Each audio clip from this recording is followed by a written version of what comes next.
All right, so a lot of us are working on moving our lectures online, and that's going to mean doing presentations, probably recording them just like I'm doing this. And I want to make the case for moving to HD slides if that's what you're going to do. So what I mean by that is instead of having regular PowerPoint slides that are square, scaling them up to where they're widescreen, since that's how just about everybody's watching videos online.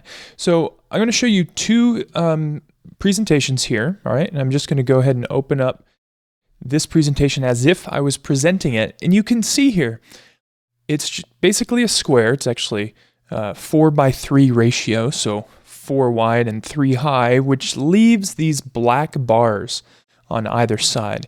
Now, you may not think that's a big deal, and it's probably not the worst thing in the world. There's worse things to consider. But as I go through, it certainly is a waste of space in a way. You may notice that some things are a bit too small to see, and it would just be nice if we had more space on the slide. So let's contrast that with this set of slides, which is the same content, but just edited to be widescreen. So now you can see I'm taking up the full screen of this iMac, and if I were to look at this on a modern smartphone, it would, for the most part, take up the whole screen as well. Some smartphones are a little bit wider than 16:9, but for the most part, they're very close. Certainly not 4:3. Okay, so how do we do this? Well, I'm using Keynote, my preferred slide design software, free for Apple users.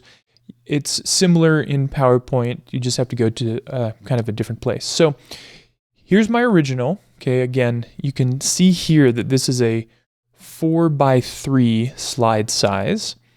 And there's two ways to do this. Now, the preferred way is to change the theme and to choose a wide theme. So I'm going to go to the document pane, make sure I'm on the document tab, and then I'm going to click on change theme. And I get my theme browser for Keynote. I want to make sure I choose wide, and then I'm just going to look for this same theme. This one is called Modern Portfolio. So there we are. You'll notice here that keep your style changes is an option. Now, if you've done any custom style, meaning the color of certain fonts or a different font than what's used in the theme, you'll want to keep that. If you're opening up kind of a standard publisher's presentation, I would turn this off. That's what I personally do, so you can play around with that. But I'm going to choose Modern Portfolio and then choose, and automatically you'll notice I'm given widescreen, and then I'm given the option to edit this file or duplicate it. I'm going to duplicate it just so that I don't overwrite the 4:3 format. So this is going to be a separate file. And you'll see this title slide just immediately is widescreen. The photo is cropped to fill it. You'll notice as I go through my slides, just to check them, that here's a video that now is not taking up the full width of the screen. And I can simply scale that up. And now you'll see that on my original 4:3 slide set, there was some white bars on the top. It was letterbox. But now we're in the native HD video format, and so it fills the screen, which once we play that is really nice. It really kind of puts everything out of the way. It's just like we're watching a movie. So that's another benefit here. As I go through the slides, most simple slides will just be fine, exactly how I want them.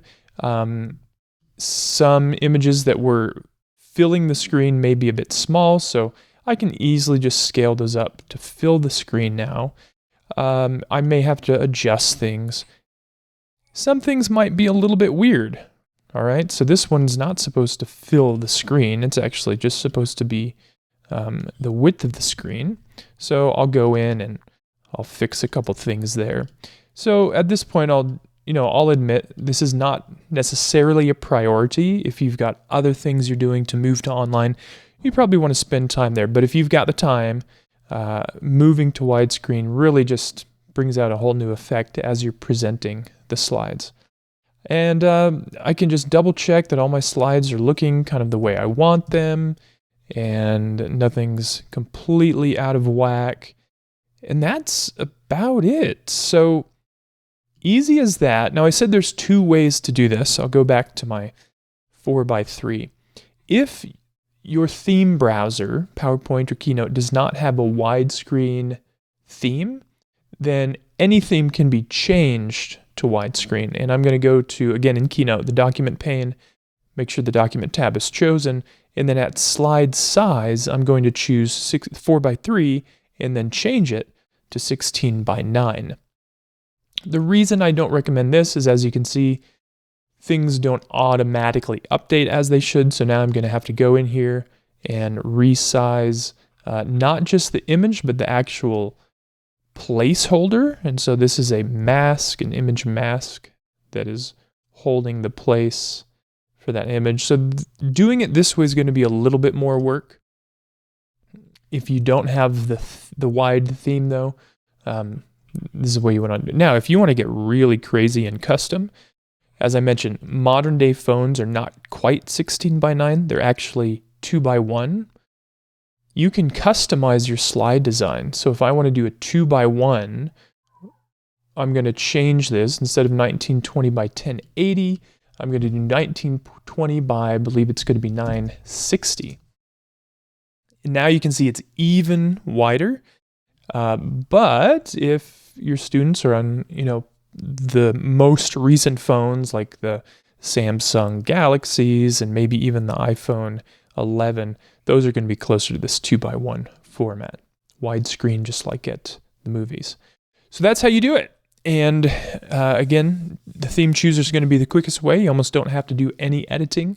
But I think this is going to add to it, really make it feel native to the environment of online viewing, so they can go full screen and it's nothing annoying about it.